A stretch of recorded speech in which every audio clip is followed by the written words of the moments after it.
Welcome you to the Spiritual Engagement Hour at the Metropolitan Community Church of Washington, D.C. It's 9 a.m. Eastern Time here, but whatever time zone it may be for you, we welcome you. If it's your first time with us at MCCDC, my name is Dwayne Johnson, the Senior Pastor, and I welcome you. And I'd love to hear from you. My email is revdwayne@mccdc.com. I also bring you greetings today from Reverend Kathy Alexander, our Associate Pastor. She is involved with our music engagement hour at this time, but she does send her love and greetings. Her email is revkathy@mccdc.com. I invite us now just to take a moment to be present. At this time, we offer each other support. We're living in a time where countless people are impacted by unjust executive orders and continual threats. So we seek to care for others and also for ourselves.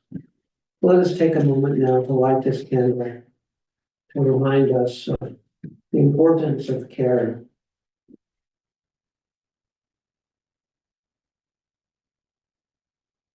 Just take a moment to perhaps be in touch with support. As usual for me on Sunday mornings, I have a little stiff neck. So I just send that a little just for a moment, notice your body. We come to you, Holy One, God of wholeness, God of our bodies, our minds, and our spirits. Amen. Today, our theme is protesting safely and spiritually. And in a few moments, we'll have a presentation from Bobbi Strang, a member of our board of directors, as well as the MCCDC Community Liaison. As far as the spiritual preparation, I came across a psalm that really speaks of our call to care for the poor. And it's a psalm that speaks to the power of protest. It's Psalm 41, and this is the Ned Merrill version. Who among us hears the cry of the poor? How many open their hearts and heed the call? The plight of the world is a wound to the very heart of love, a scar on our own souls. Blessed are those who lovingly respond. The friend who knows all hearts will remember their kindness. They will know joy, peace, and deep fulfillment, working in harmony with all who serve toward healing the needs of this troubled world. As for me, I prayed, O soul mender, be gracious unto me, for I have been numb to those in need. My fears paralyzed me. I am bound like a prisoner held in my own house, alone and abandoned. Each fear I push away or deny rises up with power. Feeling anxious, lies and deceit take the place of truth. I can hide no longer. My confusion, the way I blame others, have turned. Oh, divine healer, help me. Fears that threaten to overwhelm me. Without your guidance, they will bring about what I most fear. I am on my knees calling out to you. Give me strength to turn all that separates me from you into love and kindness. You who are unconditional love, you do not judge our weaknesses. Raise me up that I may be renewed in body, mind, and soul. By this I know that you have graciously forgiven me. Fear did not triumph over me, though my heart was broken open so the light could enter in. You upheld me, filled me with integrity, and opened my heart to the poor. Blessed be the beloved loving presence to all hearts open to love, from everlasting to everlasting. Amen. And that's a psalm that calls us to protest safely as well as spiritually. So Bobbi Strang, thank you for being here today with a presentation. We'll turn this time to you, and we'll save time for reflections as well as Q&A. Okay. I should come up there. Sure, absolutely. That way we don't have to re-angle the camera. Do we have any Zoom capability? Okay. We do. It's a condition. I will on the screen of this in a minute. Couple of things I would like to share today is a couple of elements of safety when attending a protest. The first topic I'm going to cover is device safety, your cell phone. Cell phones are a wonderful invention, can do all sorts of wonderful things, but they're also powerful computers full of data. And it's important to protect our data, especially now when we live in an environment where data is being weaponized and law enforcement on the federal level is become an instrument of politics. So the first thing I would like everyone to understand, do not use biometric data to lock your phone if you're taking your phone to a protest. If you find yourself detained and your phone is locked with your thumbprint, it is perfectly legal for a law enforcement officer to grab your hand and press your thumb on your phone screen to unlock that screen. If it's locked with your eye, they can hold the camera up to your eye and unlock your phone. Am I advocating for no phone lock? Absolutely not. What you want is if we can. Okay. I can't see it, but my phone is locked with a numeric code. And lock your phones with a numeric code or an alphanumeric code.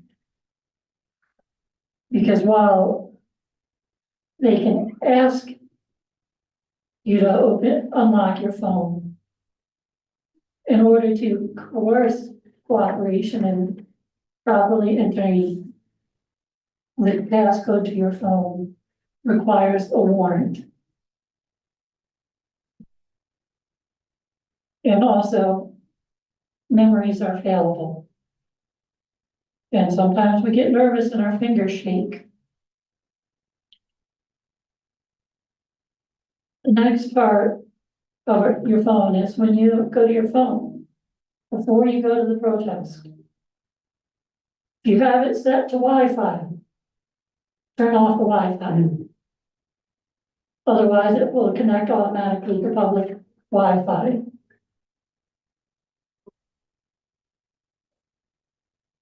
The next thing you want to set is go to your settings. And you want to turn off the location data. You don't want your phone tracking where you are. Not necessarily, not for what you're doing, but for the people around you. Because if you're identified as being at the protest, if your location is active, they know where you are. The other thing is, if the location data is active, and you have instant messenger, you might want to either log out of instant messenger or delete it from your phone. Instant messenger is a little bit different than WhatsApp or your text messages on the phone. Instant messenger automatically pings every other active instant messenger within range of your phone in close proximity. So that does two things. That if your phone has been accessed, can be used to identify who's around you. It also, if someone's just monitoring who's there using instant messenger, they can know you're there. then also it would be best to keep your phone on airplane mode. And only take it off airplane mode if you need to make a phone call. Ideally, if you don't need to take your phone to a protest, don't. Just have some numbers memorized of people you can call if something happens. Because there's just so much data in these phones. And I know lots of us like to take pictures for social media. That's fine if you take pictures. But you can't just take pictures and post them. Because when you take a picture, your phone will record metadata. If the location is turned off, it'll at the very least record date and time. Then using that data combined with the area that the photo shows and other data, they can identify everyone in the picture when and where. So it helps in identifying people. We know people who exercise their First Amendment rights have been snatched off the street by plainclothes law enforcement officers who are believed to be federal law enforcement officers, but they don't identify themselves. So I would be hard pressed to say with confidence that they are. If you want to post the photos at a later time, please send the photos to your personal computer. Save the computer photos onto the computer. So the metadata changes to the date you saved the file on your computer. And then you can post the pictures without the same degree of risk. But we want to be loving, good neighbors. And as loving, good neighbors, we want to make sure we take steps, not just to protect our own information, but to protect those around us with how we use our information.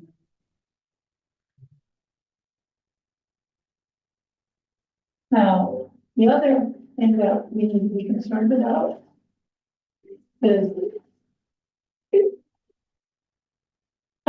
especially in DC, there are overlapping jurisdictions of uniformed police officers, depending on where you are along the national law.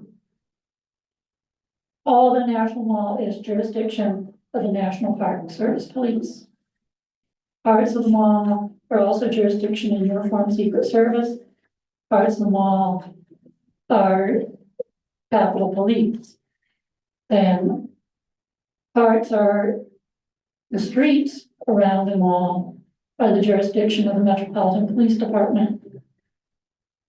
Every one of these police departments has different rules of engagement and how to police a First Amendment activity.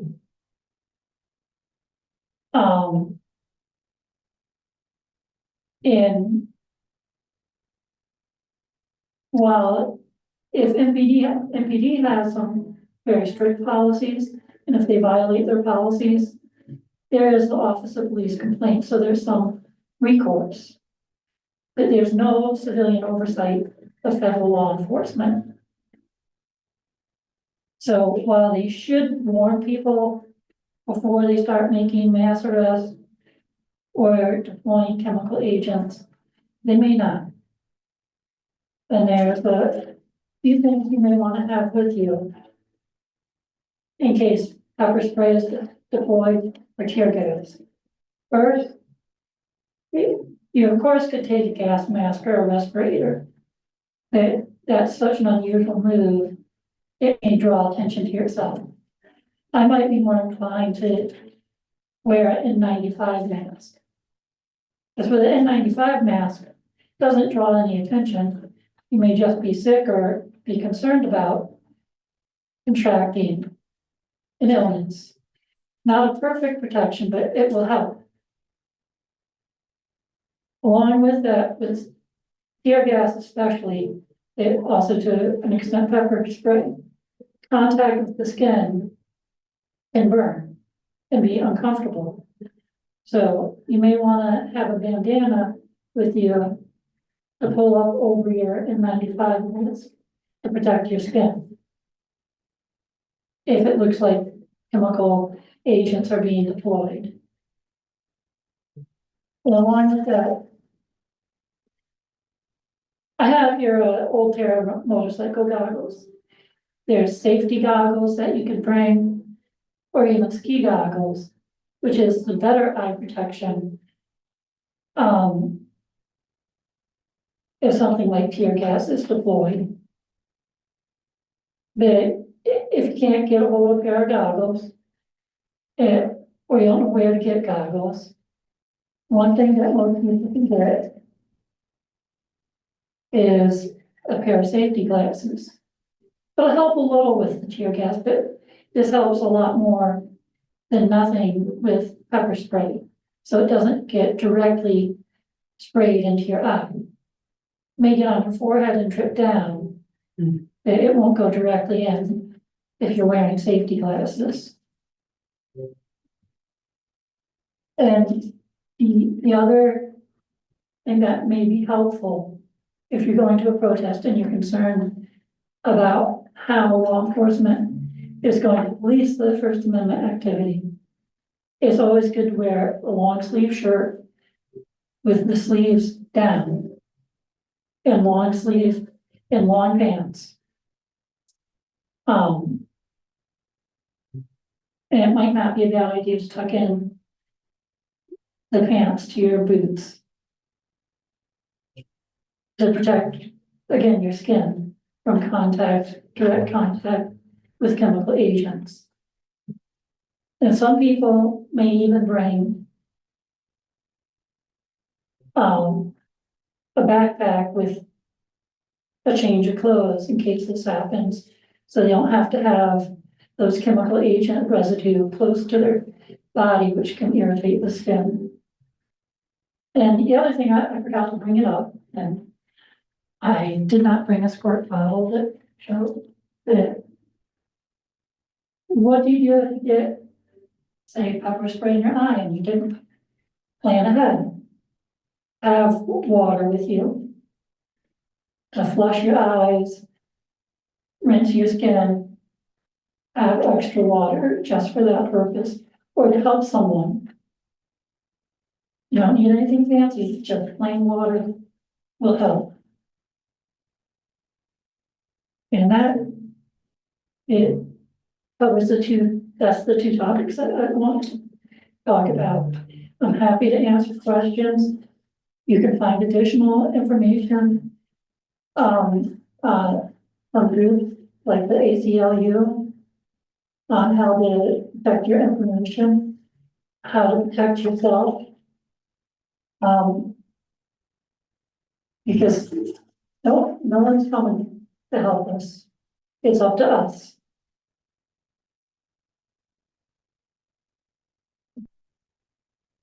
Thank you. So we welcome Very good questions. information. Yeah. Feel free to, the camera will pick you up. So we welcome your thoughts and questions. I heard that the face recognition cameras on the mall around DC. Is that true? I don't know. I know DC has the most surveillance cameras of pretty much any city in the US. So anywhere you go in DC, you're gonna be on camera.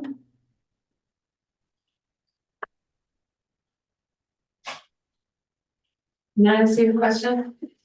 Yeah. Yesterday, I was having a political conversation with my friend. And we were kind of joking, but we were like, oh my God, because it was kind of, radical, I guess. And we were like, oh my God, our phone is listening to this. What is that true? Like, should we be careful about what we say when our phone is around? Your phone does listen to you. So does your computer. So does Alexa.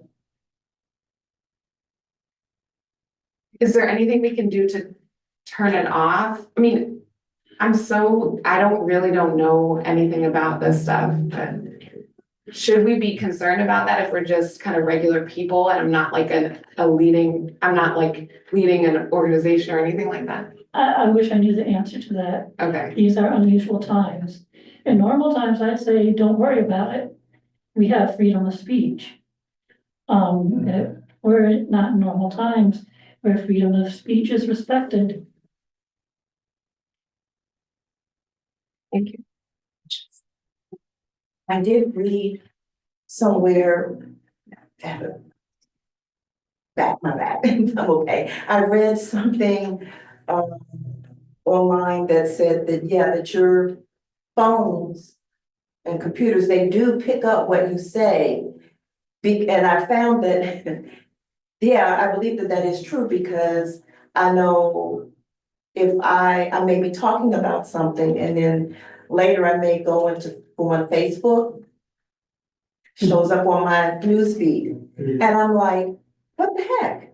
So yeah, that does, and there's some setting or something you turn off or don't give permission to, and I don't remember exactly what it is. I don't know if it's something about the microphone, I'm not sure, but I read it and I was very surprised to learn that yeah, your phones and computers, unless you turn off whatever the setting is, that they can, it does hear what you say, and that it does show up on different things, and like your Google searches and stuff like that too. Yeah. That it does show up, in your social media and all of that, but, yeah, it's kind of scary to think about, like, my phone's listening to me, but, yeah. I know that even back in the day, Joanna, wonderful sermon last Sunday. Thank you so much. Back in the day, I remember old folks saying, well, don't say that because they'll hear you. So I think that there's been some sort of surveillance going on for many, many, many years because people talk about doing things to people in public offices and they says, oh, somebody's going to come and get you. So I think surveillance has been happening. But since these are very unusual, well, I won't say unusual times because we've been here, done this before. It's just that it's the present day stuff right now. But I think there's a lot of surveillance going on.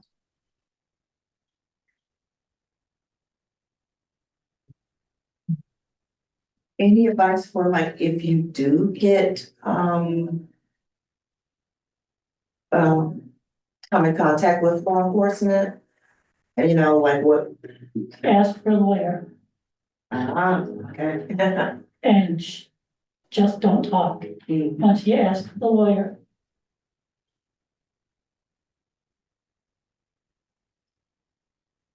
it is my opinion alone.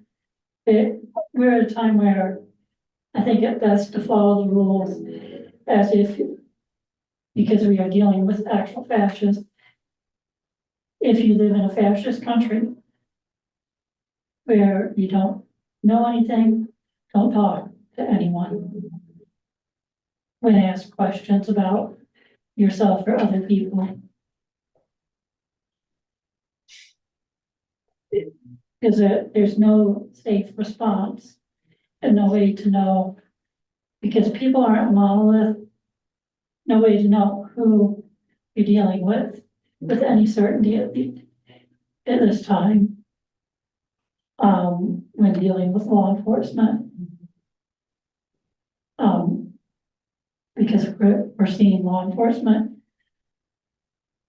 at least certain law enforcement agencies, all too happy to go along with this.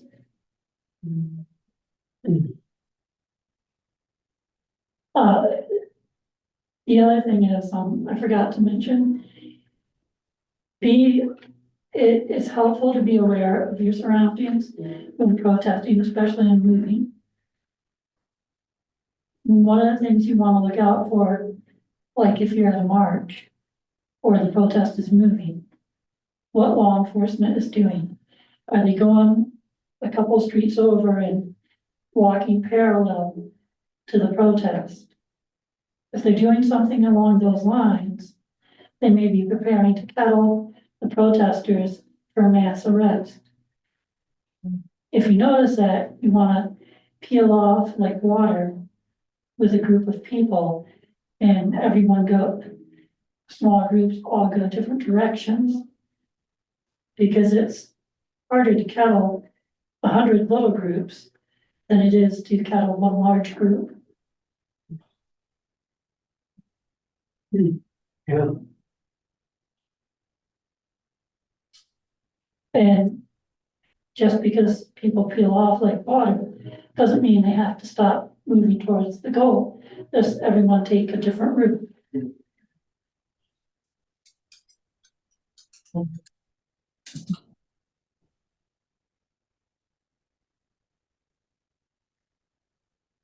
I don't have a question at the moment. I think you're really opening my eyes here, Bobby. I'm really grateful. I'm not probably going to be at a demonstration, but I may be because I'm getting pretty upset. And it's hard for me physically. But you really are putting it you're making it feel very real about what we're facing in terms of civil liberties and our ability to be citizens of a free country. And I'm very grateful that you're providing both detailed information and also context. I'm going to try to figure out on my phone how I can get the phone not to be listening to me. And I may call Apple or somebody, I don't know. Anyway, I just want to say I'm really grateful because it's very important that we as citizens exercise our rights, but we have to do so in a way that doesn't hurt us any more than is absolutely necessary, and certainly not to hurt others as well. So I really appreciate this very much.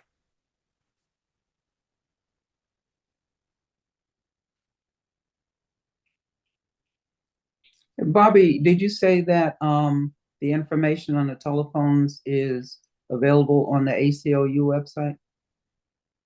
They have a website with information on device safety Okay.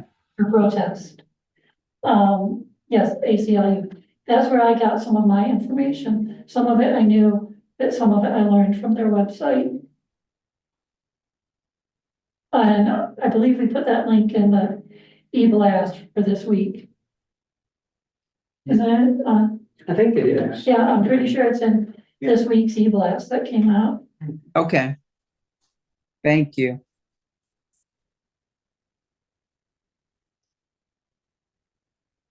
So if one is arrested or detained, what are some of the rights of one?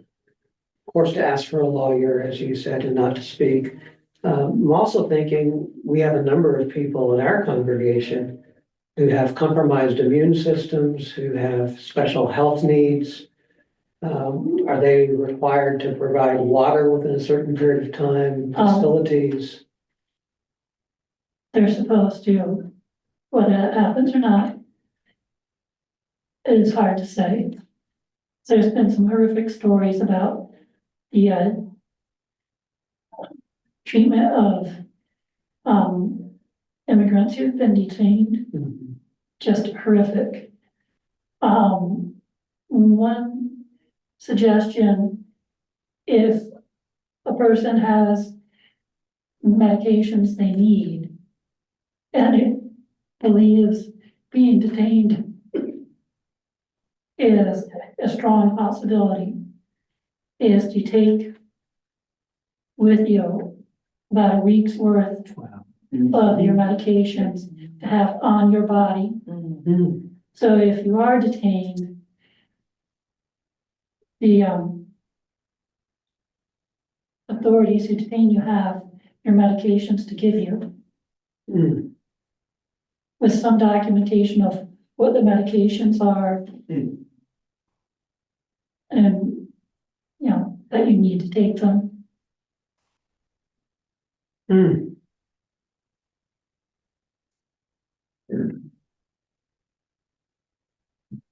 I don't know that any of the actions are likely to draw any more attention than they normally do in terms of detaining people.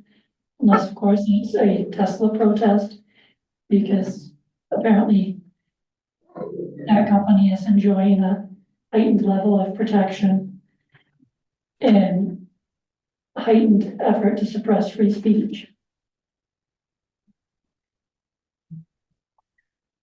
All right, well, if other questions come, we certainly offer those.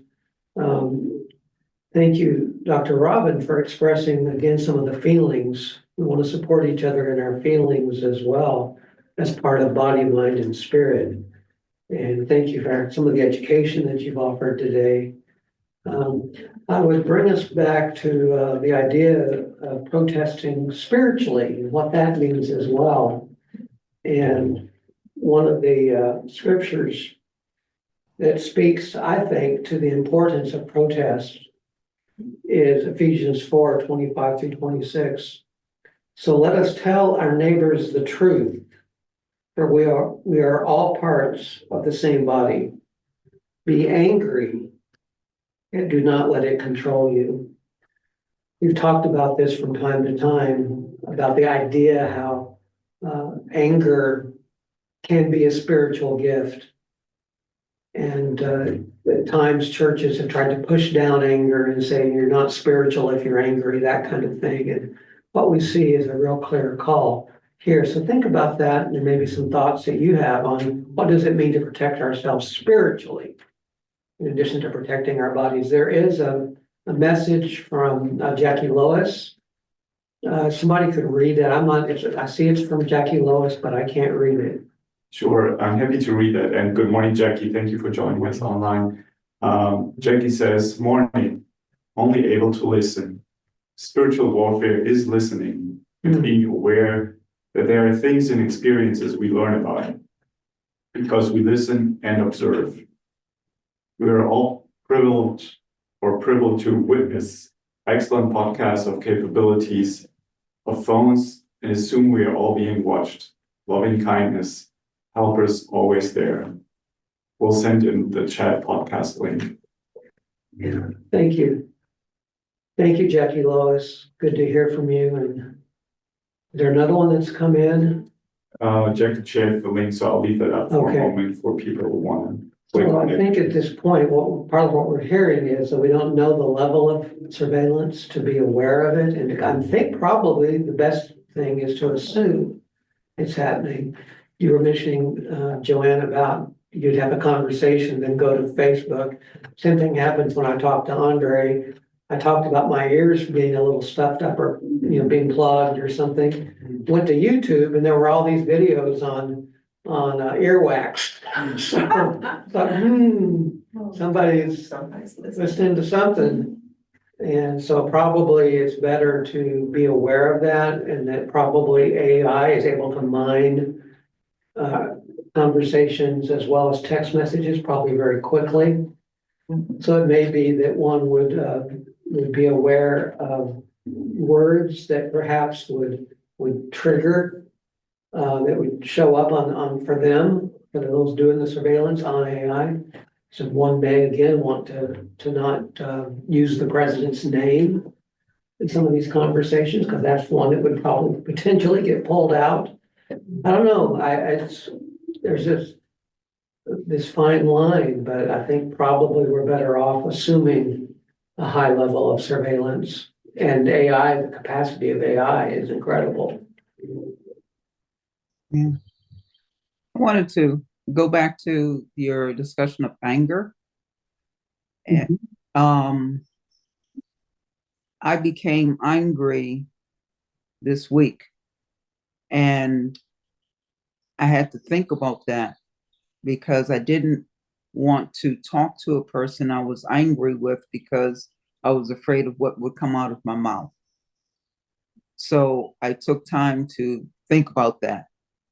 And in this discussion, I think anger is good, but that anger needs some control, some spiritual control.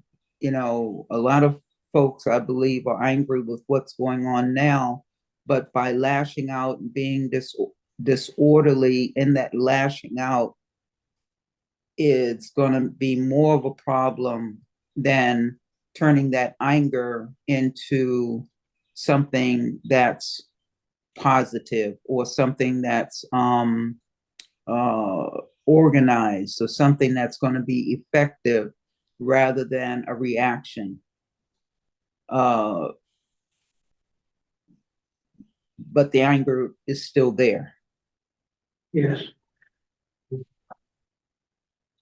So thoughts on that? It's, again, how do we protest spiritually? How do we keep ourselves grounded spiritually, acknowledging that these times stir up anger, stir up fear, stir up these kinds of realities and feelings, which are part of spiritual.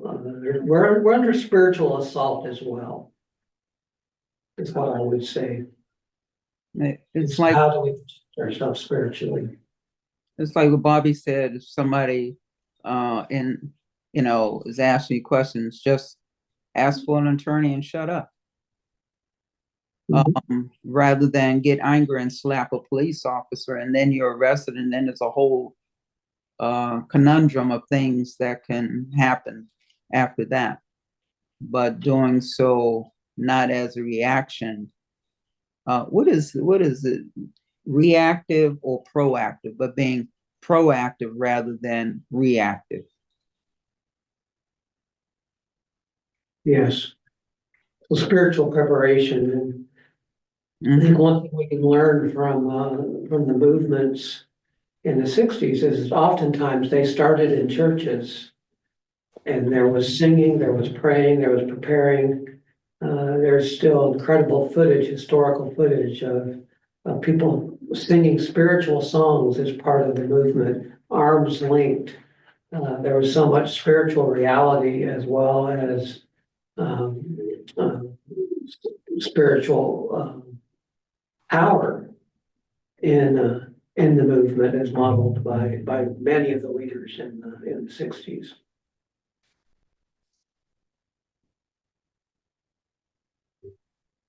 We're praying.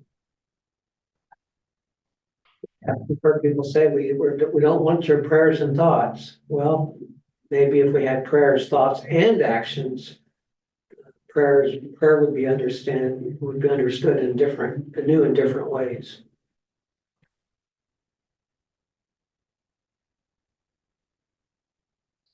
Part of the thing that we're going through, I think, is actually a much deeper division among praying people.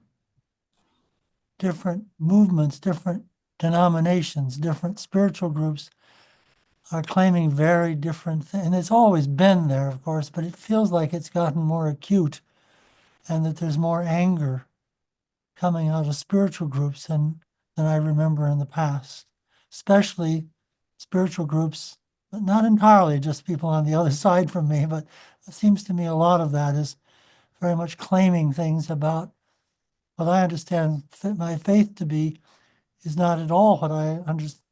We have such a different faith, even though we both claim maybe to have the same history. I mean, it's a very confusing time spiritually, I think, in terms of religion, at least, in terms of religious groups having very different agendas.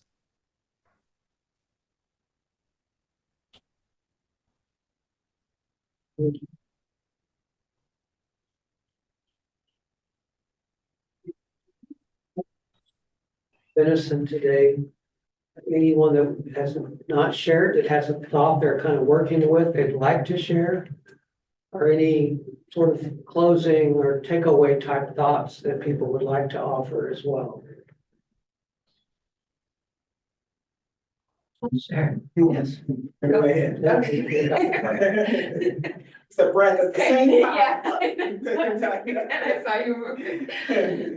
I just really like the part about being part of the same body. And I was talking with my friend yesterday about, and or just reminded me of that, like, they're working for a mission-based organization, but they're treating their employees poorly. And we're like, oh, so, and I said, listen, that's like saying, we're gonna take care of this finger and cut off this finger. They're two fingers of the same hand. It's all, we can't throw any fingers under the bus, including when you're doing mission-based work. That, it just reminded me of that, like, really thinking critically about, okay, what body parts are we neglecting here? Even if we're doing activist work. Thank you. I was thinking about how much these times also call for conversation about things like what is expression of anger and rage at the injustice that is going on. Because we have different perspectives about what that expression is. What is that spiritual expression? It can be very different for different people in terms of our backgrounds and our families and where we are and what we understand is going on. So it really does call, I think, for conversation and contemplation prior to and after things that occur. I think assuming is so dangerous right now from person to person within our communities as well as in terms of what's coming from outside. I just think there's such a constant need for that. I think that's part of the pressure.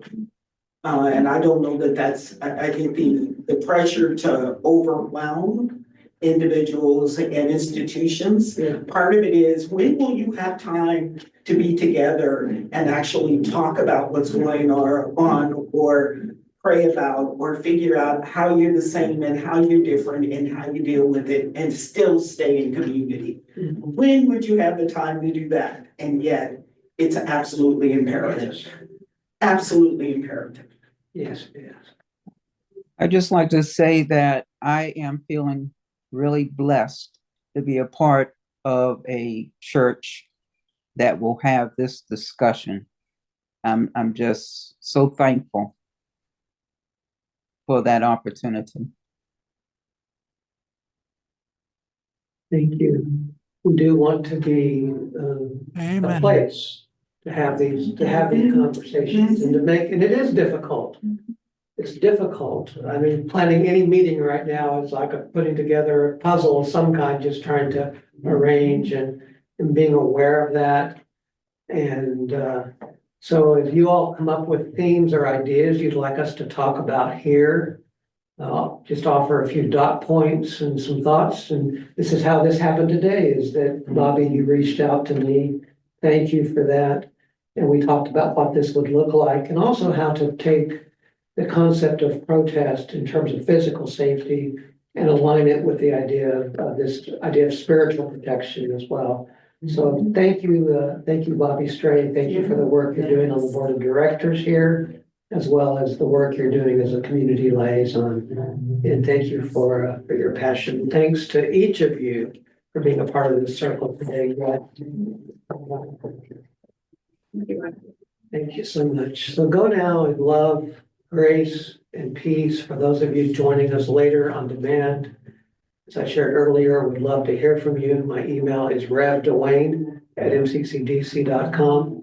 Then our associate pastor, Reverend Kathy Alexander, who is at this music engagement hour at this time, sends her greetings as well. And you may reach her at revkathy with a C at mccdc.com. Go now in love, grace, and peace. And do remember especially that tomorrow is the Transgender Day of Visibility. And there are many ways to support and to be a part of that, online as well as on-site opportunities at various locations in the area. Go in love and peace. Amen. Yeah. Amen. Many blessings.